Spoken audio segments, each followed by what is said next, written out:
Ladies and gentlemen, the Criminal Enterprises DLC will be coming to GTA Online on July 26th. While I'm rambling on about what is going to be new and what is going to be included in the DLC, I will also be showing you some of the new vehicles that you can expect within it. First and foremost, there's going to be some changes and some additions to the original businesses for the CEO, the biker, the nightclub, and the gun runner business. For those with an executive office, you'll be getting a new staff member by the name of Loopy, which I'm probably pronouncing wrong. You'll be getting 2 new sources of special cargo, which will be added to the mix of source missions, increasing the variety of missions available to those who do source missions for the special cargo. As also the fact as a daily shipment added outside of your warehouse, packed up and ready to be delivered to the docks, basically giving kind of a business battle twist to your special cargo warehouse. For the bikers out there with a custom bike shop, you'll be getting a free upgrade where you'll be able to do the same thing like you are doing in the tuner DLC,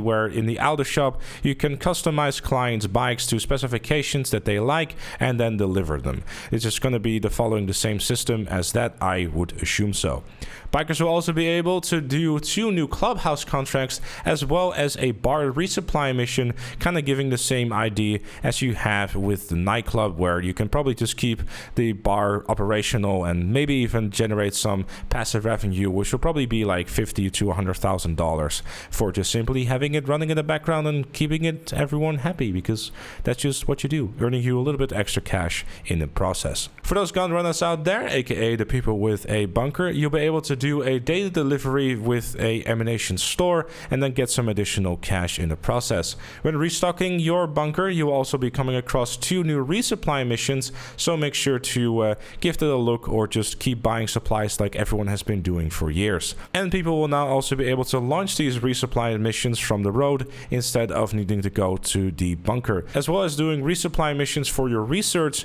instead of having to just sit there for hours and hours on end hoping you'll get the good RNG for that specific type of loot you've been waiting for the entire time. Very nice change, 5 years late, but it's something that is nice that they're finally adding for those folks who are relatively new to the game and still have to unlock their research progress, now giving you an active way of getting it rather than a passive way. For those nightclub owners out there, you will now be able to do some source missions for your nightclub warehouse or call Tony for some nightclub management missions. 2 nightclub missions will be added to the roster, as well as giving you the ability to throw out any sort of troublemakers inside of your nightclub. As for the contact missions that we added within this DLC, they will be hosted by none other than Agent UOP with the name Operation Paper Trail, which is also a name of a mission within GTA 4. These missions are able to be done with 1 to 4 players, so those folks out there who are solo players, do not worry, this DLC is able to be done by yourself.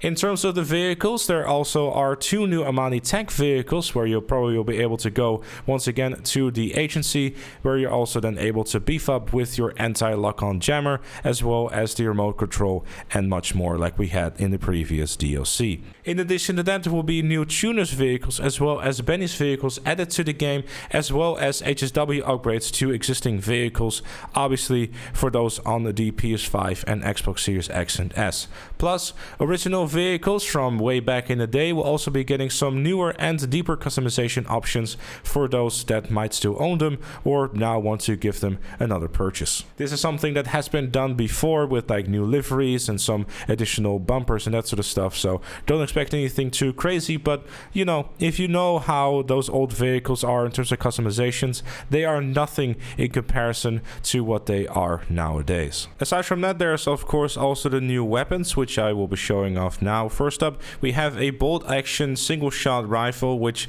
looks like a bit of a sniper rifle, but it doesn't appear to have a scope, so I'm curious to see if it has a scope option available to it, and if not, what kind of vibe we can kind of expect. Maybe we'll get something similar like we have in Red Dead Redemption 2, where we have the bolt action rifle, and on top of that we also have this weapon here, which kind of looks like an M16 type rifle, which could either be a single shot or a burst rifle. It'd be nice to have actually 2 different options for it. Either you can do it single shot or a burst fire. The burst fire would be very nice, considering it would be the only weapon within the game that has a burst fire, and it would give the game a little bit of a more unique weapon added to it once again. Uniqueness and different things is definitely something that's welcome in the game that is feeling as little unfresh as it is at the moment. And in free roam there will be a new showroom available where you'll be able to walk up to the showroom floors and just have a look at the vehicle themselves, take it for a test drive, or even go and purchase it right on the spot like you can within the underground tuner's garage.